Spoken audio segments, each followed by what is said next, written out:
My name is James Young. Welcome to It's a New Day. As I like to do with each show, I just like to jump right into this, and I believe this is going to be a very informative show. And first, I appreciate you coming here. One of the things that I want to start from the very beginning, and that is many people, or there'll be some people, who may say you're coming here because you have an axe to grind. This is the reason why you're saying these particular things about the school board. But from my recollection, you have been the fiscal thorn in the school board system. What you're talking about now is nothing new. And you've been talking about these issues, trying to get them resolved, but you've been basically someone out there by yourself, not getting the support. And I would like the community to truly know what is going on with our school system. As I said, let's just get right into this. Can you begin to start telling us about some of the abuses? Well, before we do that, first, let's explain to the community how the board operates and how the administration. Yeah, well, by law, by state law, the board's responsibility really is to run the entire district. Okay. I mean, the board has a responsibility to hire and fire the superintendent. The board also has a responsibility to pass the budget, and more importantly, to oversee the overall budget. In theory and in practice, nothing really takes place without the board's approval. I mean, not $1 can be spent, not one person can be hired without the board approving it. Can the board, or does the board have the ability to even talk about what kind of curriculums, what kind of programs can be instituted inside the education system? Yes, by state law, the board really has the power and the authority to decide what the curriculum is, what books should be distributed to the students, which books should be bought or purchased by the administration, and how the teaching and learning takes place. What are the responsibilities and the duties of the administration, the superintendent, all the way back down? The real duties of the administration and from the superintendent on down is to carry out the board's directives. I mean, once the board sets the policies, once the board decides on where the spending dollars should go, which schools should open, which schools should close, then it is the superintendent and the administration's charge to carry out what the board has pretty much decided or handed down. Let's begin now talking about the budget and how money is allocated. I know that, or I've become aware, well, we'll start here. I've become aware of people that are working 20 hours a week, getting, I believe it's full pension. Would you speak on that? Well, yes. And one of the things that, well, first of all, everyone should understand that at least this year, the board's budget, for the most part, will come in around $700 million. Okay? And even with that, if we spend $700 million, say last year we spent about $690 million, only 46% of our children graduated on time. What's even more startling is the fact that of the 46% that graduated, recent numbers have shown that only 6% of those students are deemed to be ready to go either on to college or straight into the workforce. Before you go, let's reiterate that again, because Okay. that's a whole lot of money for so many kids failing. 690 million? Right. Is that 690 million, or is there a portion of that 690 million that is spent on academics and X amount spent on administrations, the operations and things like that? Well, it's really all intertwined. Okay. Because in theory, all of it, or the bulk of it, is really supposed to be spent for the sole purpose of educating kids. Very good. Okay, it's an entire $600 million. Now that includes labor, supplies, materials, transportation, food, I mean everything, anything and everything that you could think of. But the primary purpose is to educate kids. I just find that to be amazing. So the reality is that we're not getting our bang for the buck, because Correct. we should have a greater graduation rate than that. Correct.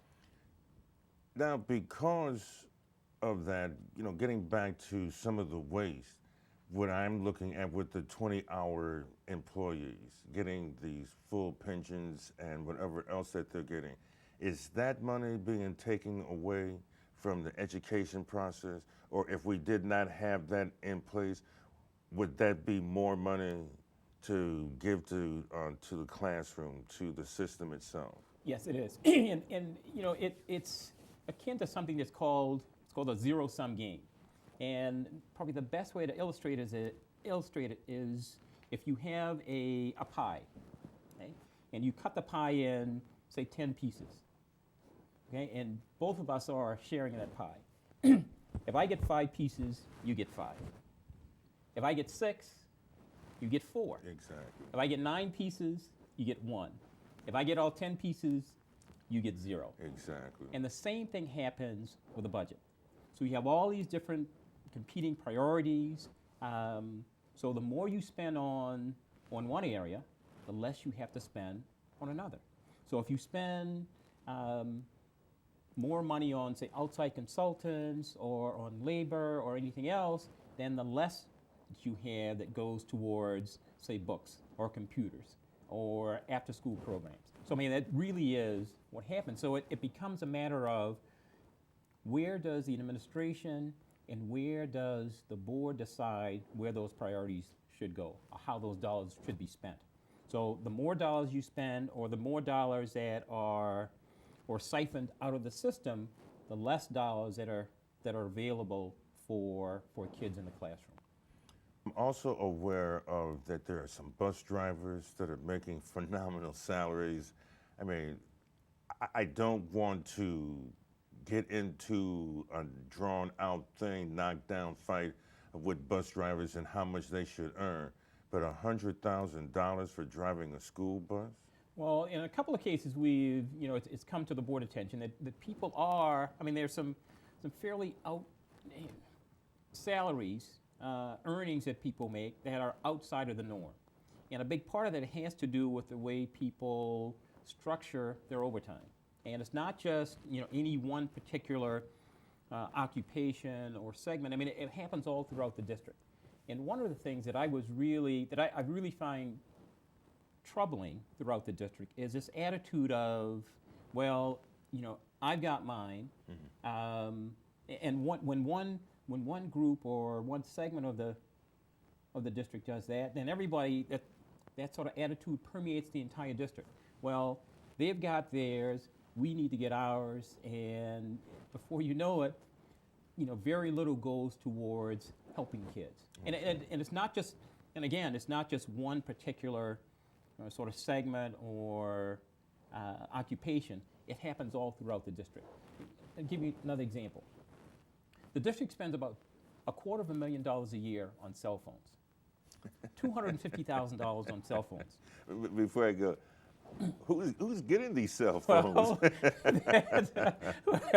Well, that's just it. There are about 300 or so cell phones that are being distributed throughout the district. Now, in a budget year where you're starting out with a $41 million deficit, a $41 million gap, can you really afford to spend $250,000 on cell phones? Especially in an area in Rochester where the footprint of the district is the city.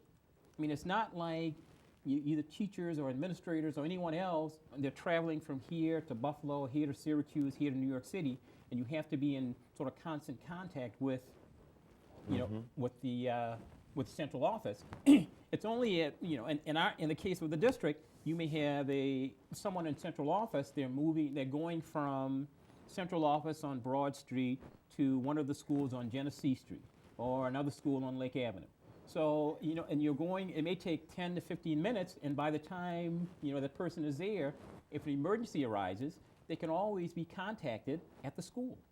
But, we spent, again, $250,000 on cell phones, and most of the people who have the cell phones are all in central office.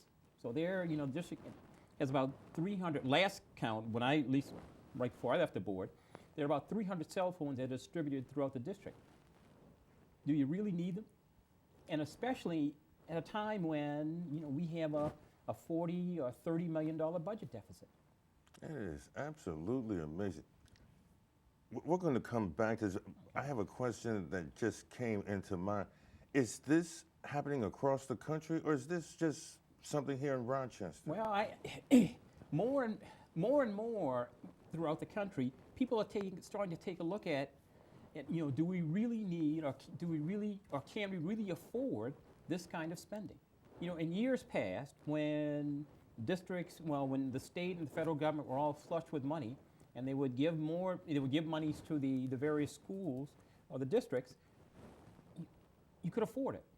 But in an era now where we have some pretty austere budgets, you really can't. And a lot of people just have not or will not make that transition. So, the distribution of the budget, it seems to me, is in contrast to the unbelievable graduation failure rate. Because if you have $690 million and only 46% of your students are graduating, there is a big disconnect there somewhere. Right, there's a big disconnect, and there is a big problem. The way I like to think of it, and the way you should think of it, or anybody else, would be, what happens if you went to, say, Wegmans? Or what happens if Wegmans all of a sudden started to look at their numbers, and 50% of their fruit that they sell or that they get in is bad? I mean, how long would they stay in business? Exactly. Or think about Xerox, or any other enterprise. Or think about the U of R Medical Center. Suppose only 46% of the operations that they perform on any given day, only 46% of the people survive. I mean, there'd be an outcry. It wouldn't happen. But in the city school district, where year after year, less than half of our students graduate,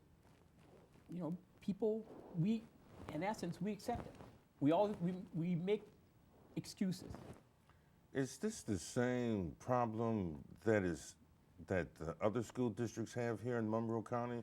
Or is this basically indicative of just Rochester? I mean, now we do see higher graduation rates in other districts here in Monroe County.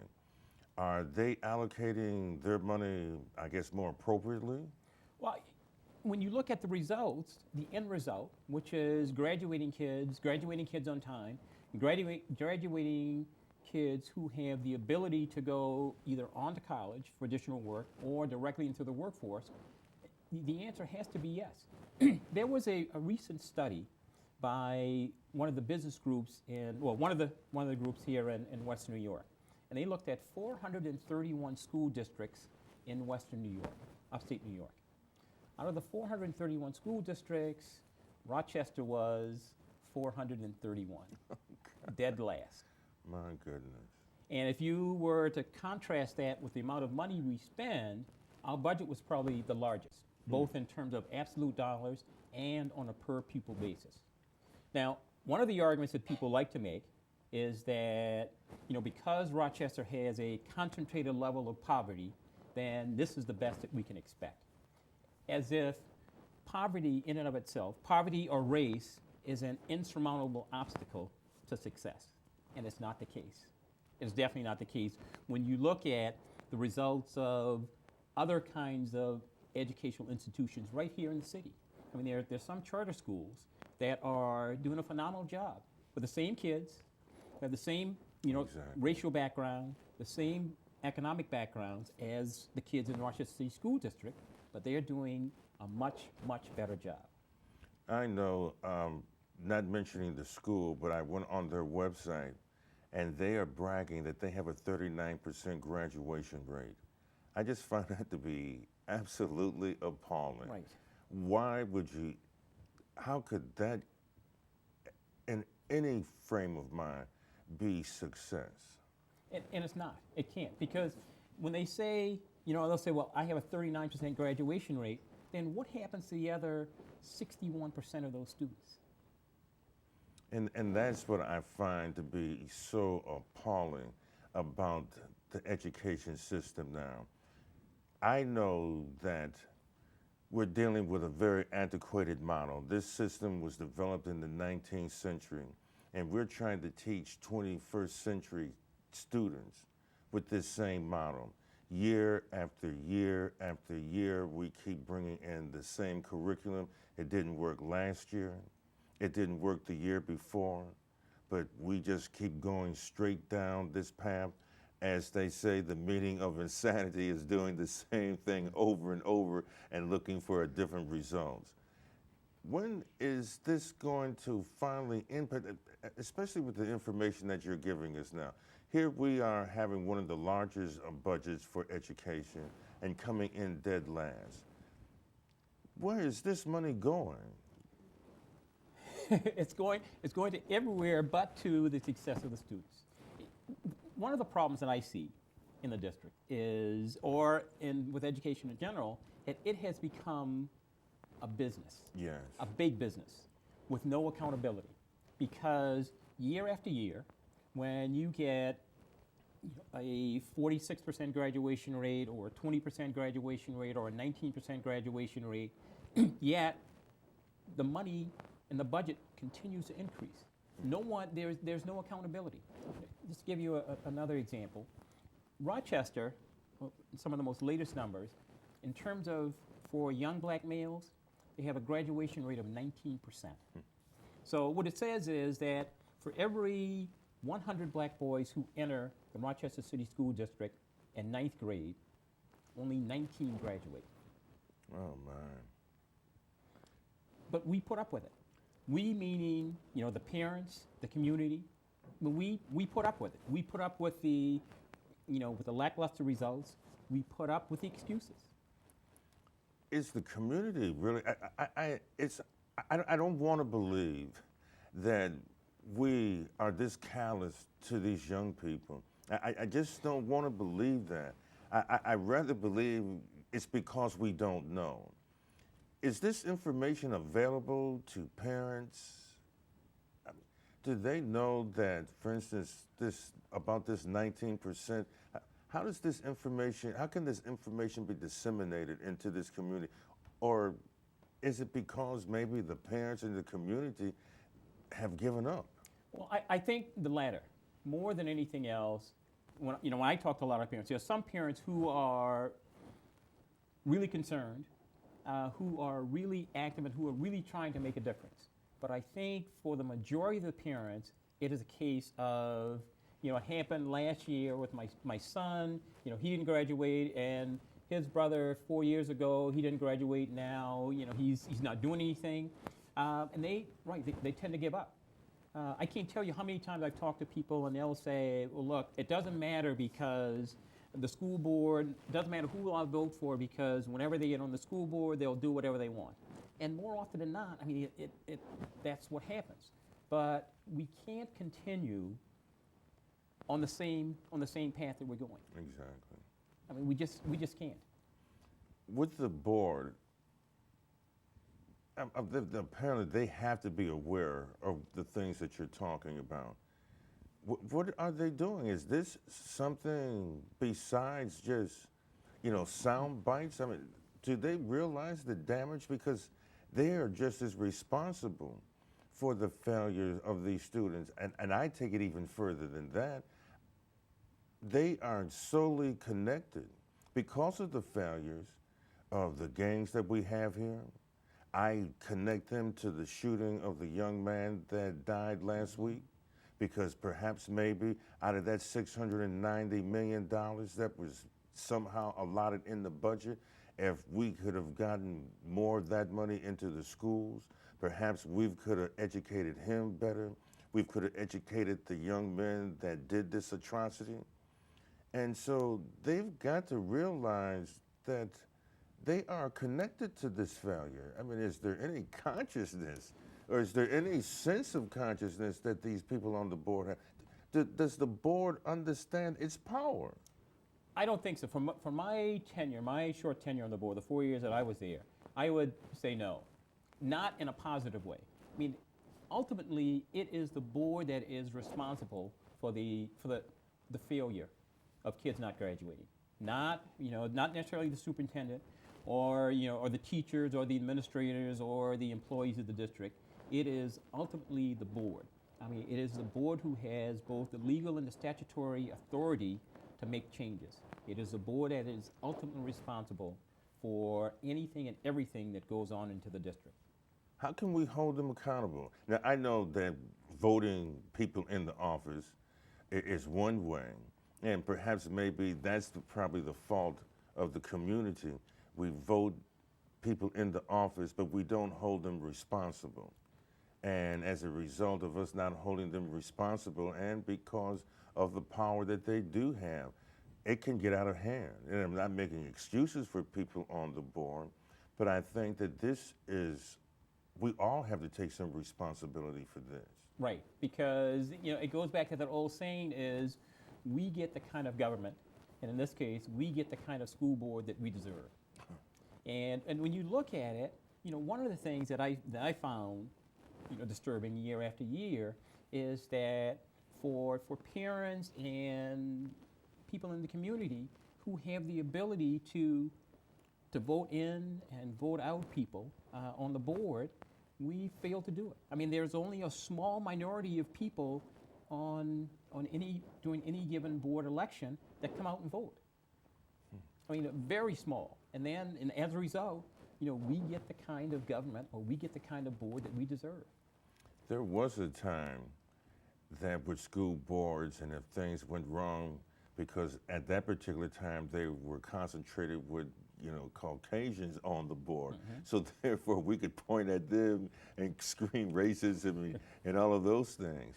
But I believe now that a good portion of the people that are on the school board look like you and I. Right, exactly.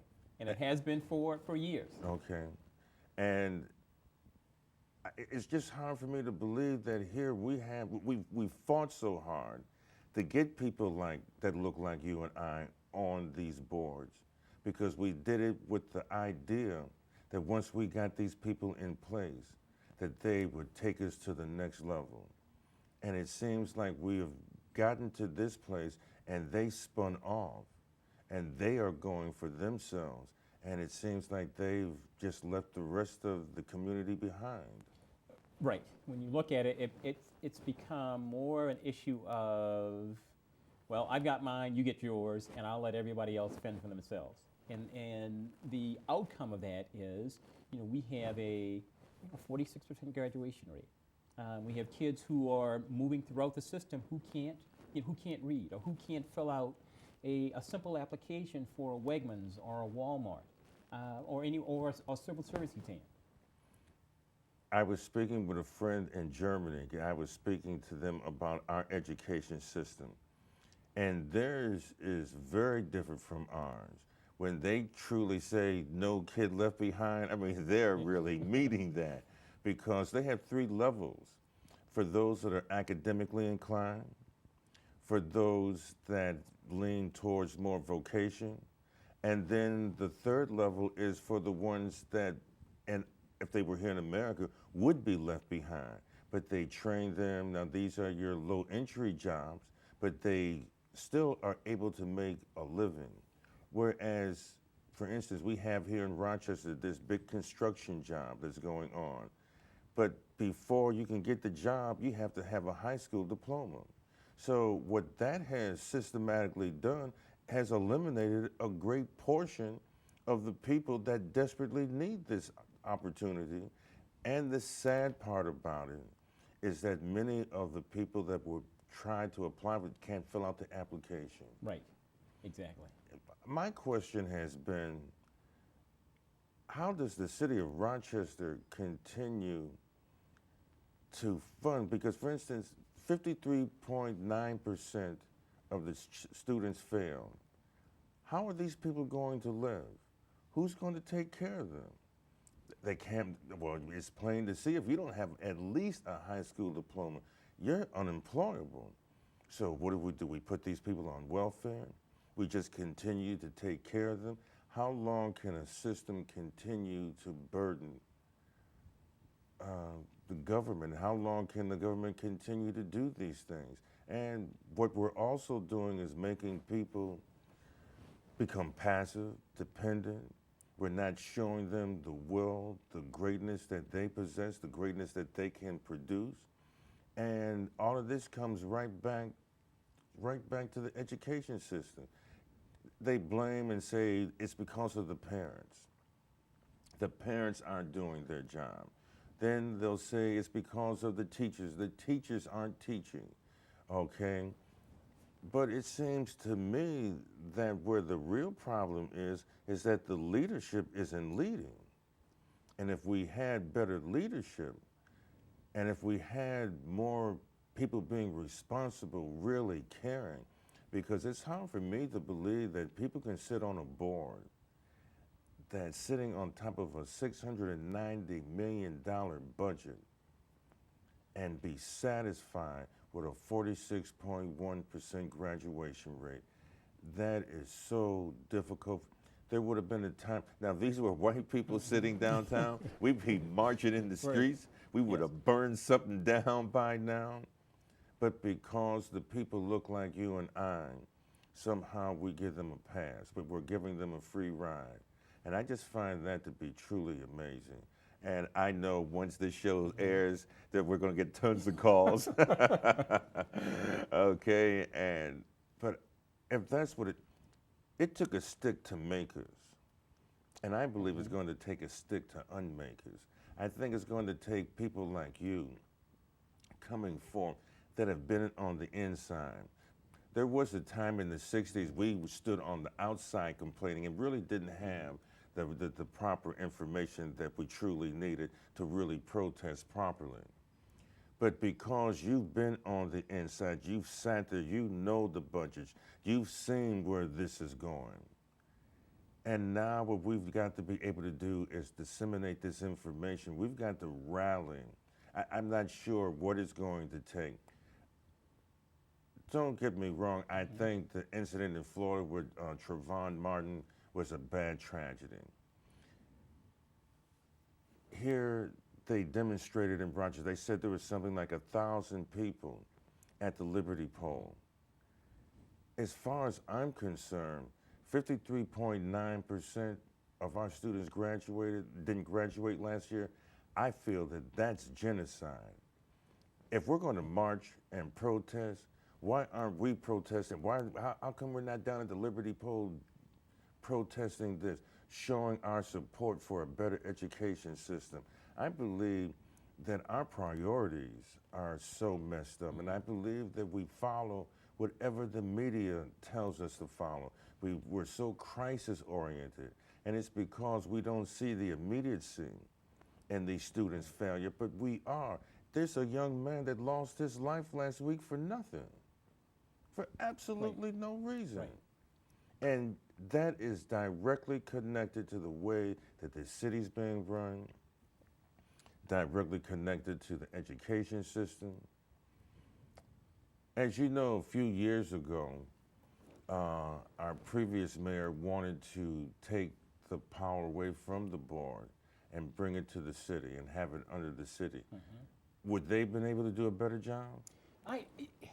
Well, yes, and I think so, because I was one of the people, even when I was on the board, who said, we have to do something different, because what we've done for the past 25 to 30 years with a duly elected board hasn't worked. And a big part of that has been because of the people that we've elected to the board. I mean, it's going back, picking up on a point that you made earlier about the leadership. I mean, the Greeks or the Italians have a saying that fish rots from the head first. And that's exactly what has happened with the board over the years. I mean, the board has we haven't developed a sense of where is it that we want to go. I mean, we all know we want to have a better graduation rate. We want to have more students who are who can achieve both in the workplace and in academia. But we really haven't sat down to say, how are we going to get there? And really make the hard and difficult decisions and the thought process of doing it. I mean, it's almost as if, we meet once a month and, okay, what do we have to do? Okay, that's it. And, by the time the problems come up, then we'll let somebody else take care of it. And And that's the kind of attitude that has gone on over the years, and now we're beginning to see the fruit of it. You know, for example, I'll bet you, for the young man who was killed, last week or a couple of weeks ago, if and when the shooters are caught, I'll bet you that they were high school dropouts. Exactly. Exactly. And that brings us to another point that I've recently, discovered as well, that the lower the graduation rate, the higher the criminal rate. These are so connected. Good. And if we're really talking about a meaningful community, it's hard for me to understand how the city itself can brag about its prominence.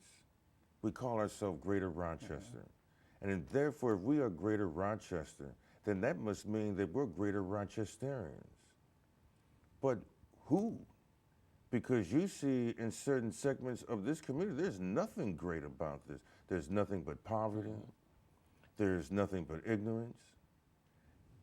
And how can a city allow a segment of it to be in isolation from the economic growth and development from the rest of the city? And it all comes back to, once again, the education. Because if we don't have thinkers, if we don't have problem solvers, if we don't have a prominent workforce, then this is what destroys the city, and this is what is destroying this city. At one time, Rochester was one of the places that you came to look at an education system to make it prominent. We've gone from the top to the very bottom. And I just find it just to be so appalling that Dr. King said, the only thing worse than the overwhelming noise of bad people is the appalling silence of good people. And it seems like that's where we are. It just seems, other people on the board have to know what you know. Yes, yes. I mean, this is no secret. I mean, they have to know what you know. Yeah. And none of them are reacting, just going along. Is there a pay that goes along with that position? Yes, and that may well be one of the ways to get people who are truly committed to the board. The board gets a stipend of about $22,000 a year, and then if you are the president of the board, you elected the president, it goes up to like $30,000 a year. Now, Rochester, the Rochester City School District, is the only district in Monroe County, and it may be the only district in all of New York State that's a paid position. The only one. And when you look at, again, if we're going to look at upstate New York, western New York, Rochester City School District is the only district that you're paid for your service, and we are dead last in terms of results. So there may well be an inverse relationship between the amount of money you get for your board service and the kind of results you get in terms of student achievement. No other. I mean, not Brighton, not Pittsburgh, not East Arundecoit, West Arundecoit, Buffalo, Syracuse. None of the other districts in West New York are their board members paid for their service. I equate that to renting and owning. When you own, which say Brighton, because they own their school district because they're not getting paid. And it's because of that, their system is different from ours. Whereas because we're getting paid, so there's this lackluster, and that's on top of the salary that they're getting from wherever it is that they're getting that from. So this is vacation money, if you will, okay? Right. And I just think that we've got to do something about this. I'm really hoping that the viewers become extremely agitated by this, because that 20,000, 30,000, whatever it is, I would assume those are tax dollars. Right, they're tax dollars, all tax dollars. And now if you have X number amount of people on the board, times that by $20,000, $30,000. Is that coming out of that $690 million too? Yes, it is. Isn't that amazing? It is. It's amazing.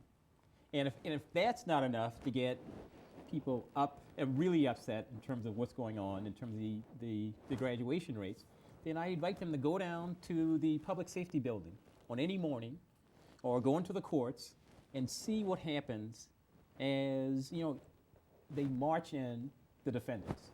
And more often than not, the overwhelming majority of those defendants will be young black males.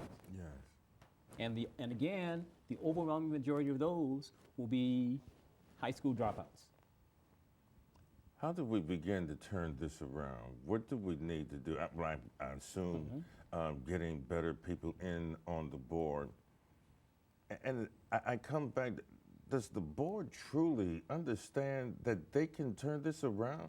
Do they understand that they could change that 46% by implementing better programs, better policies, spending the money more wisely? I don't think no, I don't. I don't think they do. Because by law, the way things should work would be that the board sets the policy and the board actually tells the superintendent and the administration what to do in sort of broad parameters. Here are the policies, here's what we expect, and here's how we will hold you accountable.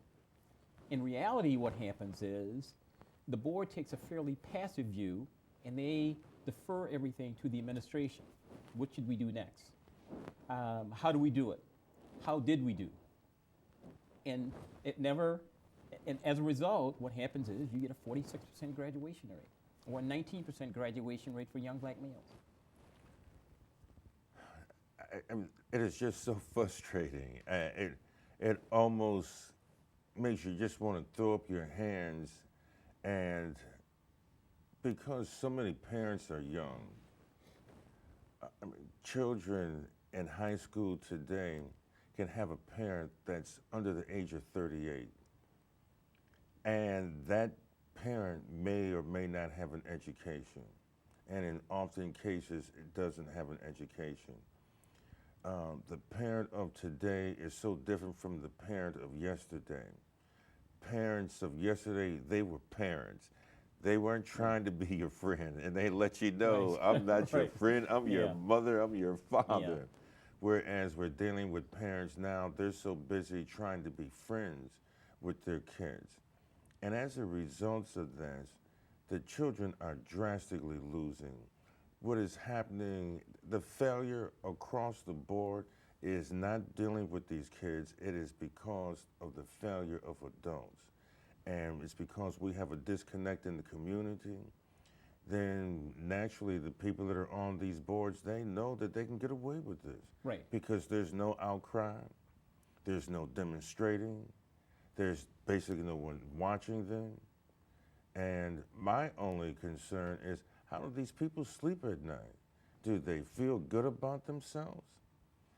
I mean, if I was sitting on a board like this, with the results, I've been in business since 1986. If you ran a business like this, I mean, there's no way that you could stay in business. And how can we truly say that we're concerned about this community with these unbelievable rates and with this kind of behavior? I come back again to asking, what do we do? How do we begin to make these people become more responsible? Because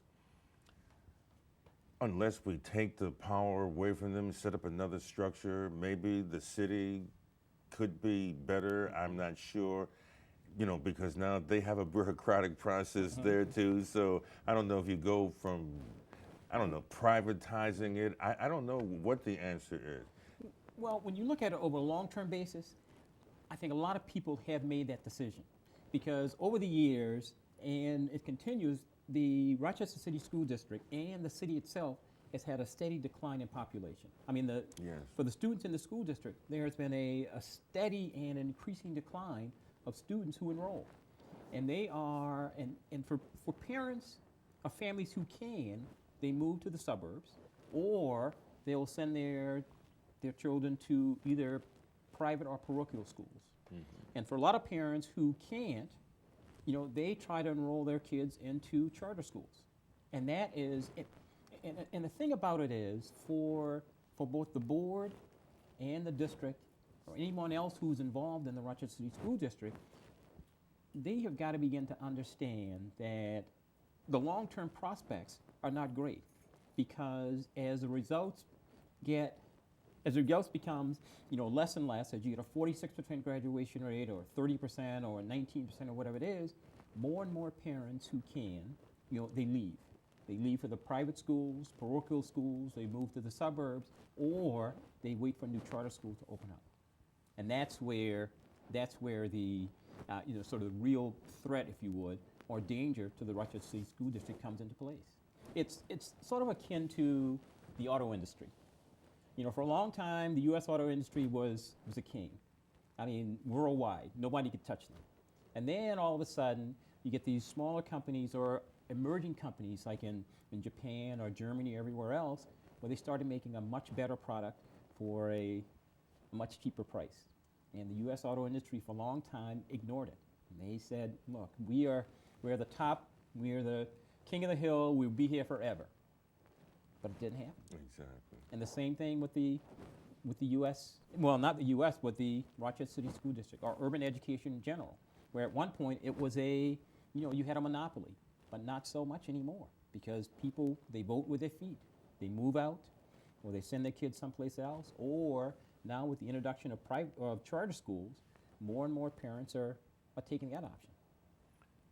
So basically, it doesn't matter who the superintendent is, because for most of us, lay people, we were thinking that it's the superintendent. It's that person's fault. This is the culprit of all of this. So it wouldn't make any difference if you brought Superman in here. Right. As long as the board, continues to do what they've done, or the board really sort of shirks their responsibility, right. And we've seen that. I mean, over the years, we've had numerous superintendents. They've all come, they've all gone, and the overall results have not increased at all. Acting Superintendent Vargas, if he came in, it really wouldn't make any difference, because he's got to take his marching orders, or whoever it is that they brought in. And even if this person came in with, I guess, the most dynamic, progressive ideas of how to move forward, if the board doesn't deem this to be of any merit, they can just totally dismiss this. Right. I mean, everything within the city school district, everything begins and ends with the board. Everything. That's way too much power. That is just way too much power.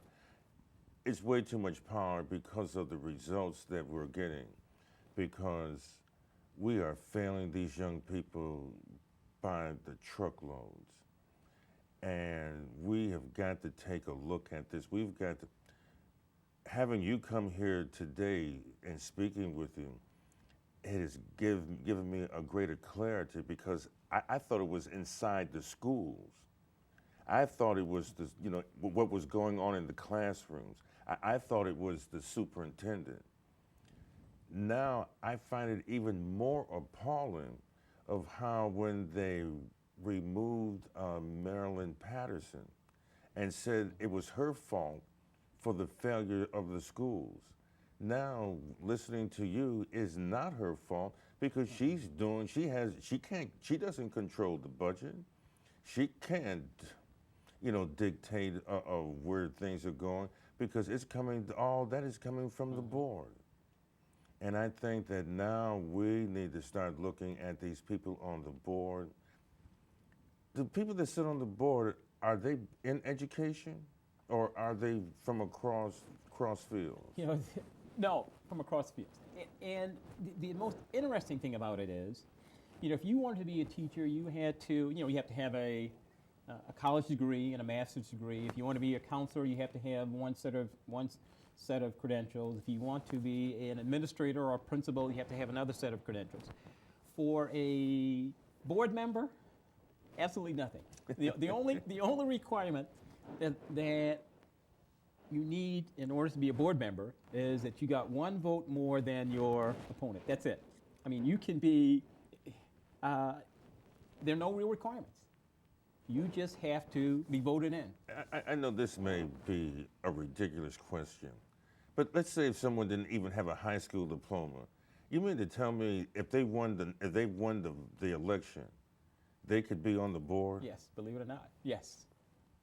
That is just absolutely amazing. That is, well, that in itself.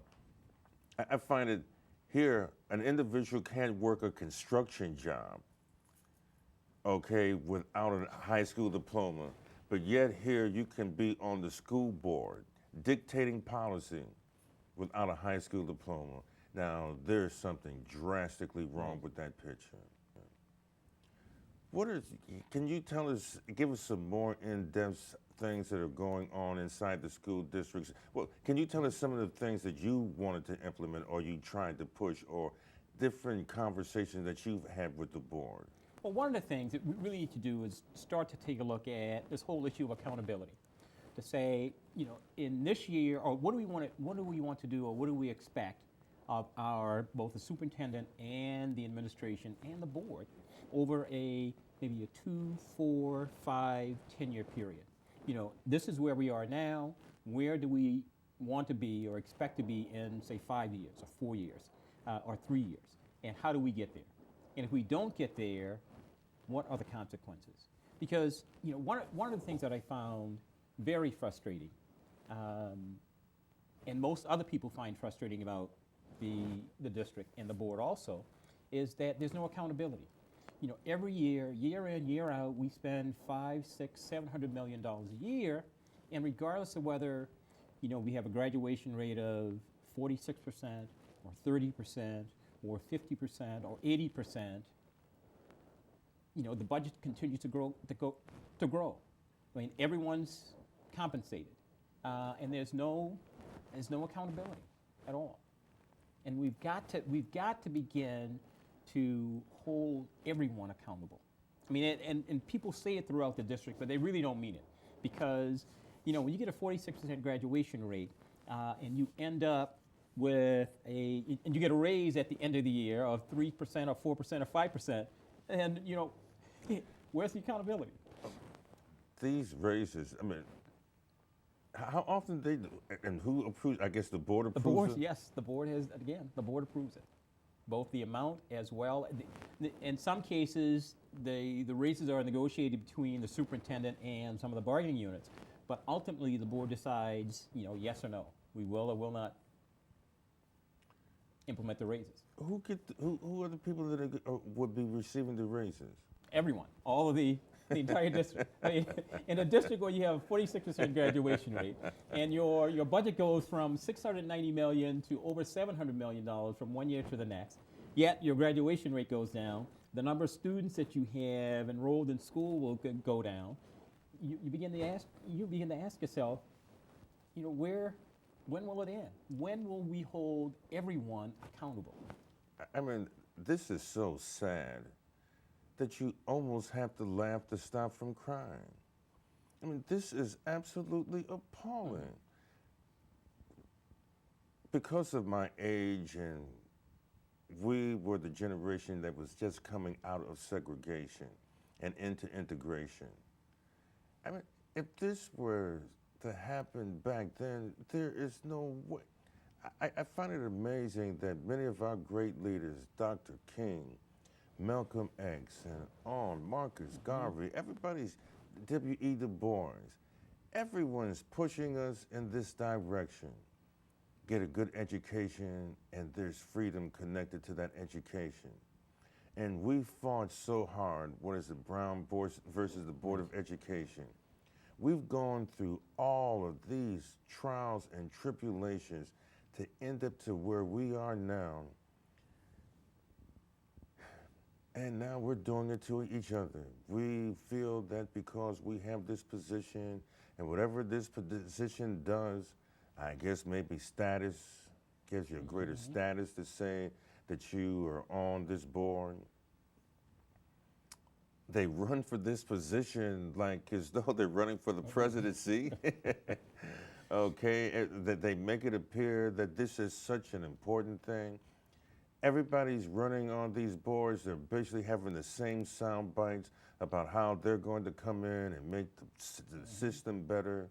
And now listening to you speak about what they're doing and the power that they have, and all they're doing is anointing themselves, I think the next election year, I'd rather see no one come out and vote, and somehow we just don't have a school board rather than keep this going, because this is just ridiculous.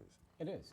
I mean, who would have thought in 1955, right, 1 year after Brown versus the Board of Education, who would in 1955 would have thought in 2012 or 2011, only after, after the Supreme Court declared segregation in schools illegal, that the graduation rates are under 50% and it's primarily for black kids, or 19% in the case of young black males.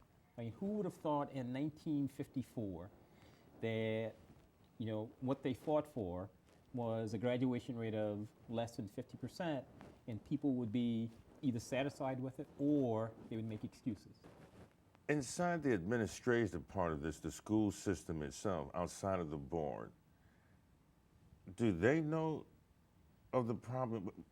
Is that for most people in the community, we are directing our frustration at the school system. But now the school system knows that they're being dictated to by this body from this board.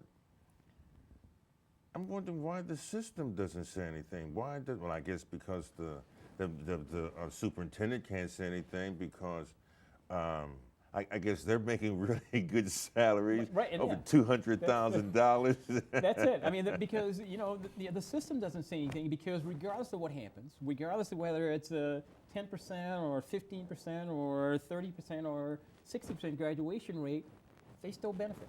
Exactly. They still benefit in terms of the salaries and the pensions and everything else, and health care. They benefit. So, and again, it goes back to this issue of accountability. Regardless of whether, if you're in a classroom and you're a teacher, and I may well know, look, regardless of whether 10 kids pass to the next grade or 2, I'll still be paid. There's no accountability. I mean, and the same thing with the school. In any given school, if the graduation rate's at 13% or whether it's 50%, that school still functions. People are still being paid.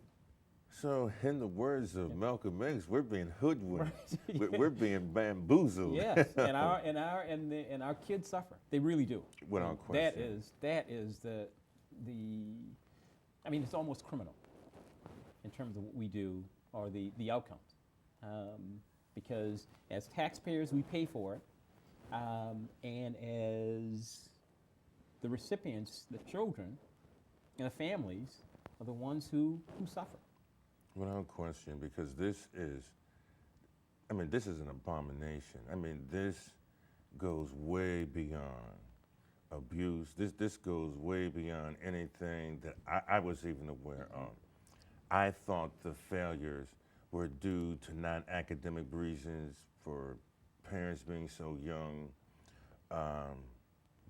kids not seeing people who were successful living in extreme poverty.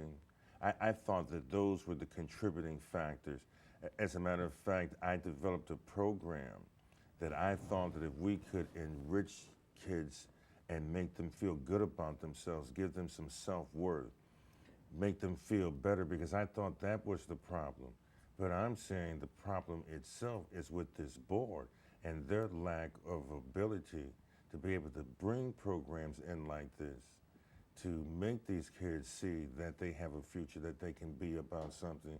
And this is down to the bottom line. And as you're saying, it doesn't matter if 2 people graduate or 200 people graduate. The superintendent on down, they're going to get their salaries and their increases.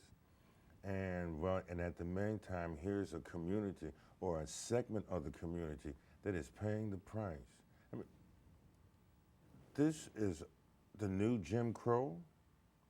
Yes. I mean, this is really, and I think that I had a young girl on the show, And I asked her, do young people have any causes? And she says, we don't have any, all the causes have been fought, okay?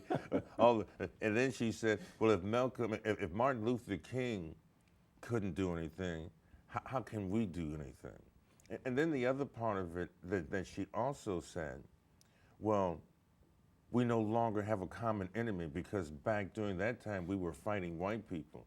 Now, it's not white people's fault because white people are in poverty too. So now, who do we fight? Will we fight poverty? I mean, here we fight a system that is allowing these particular things to continue to be perpetuated. Here we have a system that, once again, as I said, I'm just amazed. $690 million, and this is what we're getting. Right. This is what we're getting for the return on our money. And once again, these are tax dollars. Okay, and I guess some of it is coming from private investors or this all tax dollars. Your dollars, your tax dollars, my tax dollars, and all the other people within the sound of our voice or who are looking at this, watching this program. It's all tax dollars. What about the money that they get from the grants and all of that's outside the $690 million? No, that's in the $690 million. Right. Okay. Well, I think if Bill Gates knew about where his money was going, I think he'd take that money out of there. That's if he's got it. He has in a couple of cases where he did fund, quite a few initiatives in the district, and it didn't bear fruit, and he took his money back. I think that this is what we really need to do. I truly believe that we need to be able to get people organized, get them on the ground, even to the point of those of us that don't have kids in school anymore. I think that what we are going to have to do is get a sense of community because we've lost that. And that as well is the main culprit. It's because we've lost our sense of community. When I was growing up, we had people that cared, we had adults that cared about us. We had a woman in our community, Mrs. Moxley. This was everybody's mother. We all loved her, okay? As a matter of fact, I loved her so much, I moved into her house. I lived upstairs. And we had we all knew each other. During that time, if you wanted to date a girl, you had to know her parents. Their parents had to know you. Now we're just living in isolation. We live in a situation where no one cares. We got to do something. We've got to turn this around. Unfortunately, we're running out of time. And I thank you so much for coming in, sharing this. I got to have you back on the show. Oh, please, yeah. And there's something else that we have to do too. We're going to have to use you, me, maybe just the two of us walking up and down Main Street. I don't know what it's going to take, but we're going to have to get some concerned citizens and for us to start putting some fire to the feet of the people that are responsible because we can't continue to go on like this. Thank you so much for coming in. I appreciate having you on the show. Oh, it's a pleasure. Thank you so much. My name is James Young. We'll see you next week. Be blessed and always remember it's a new day.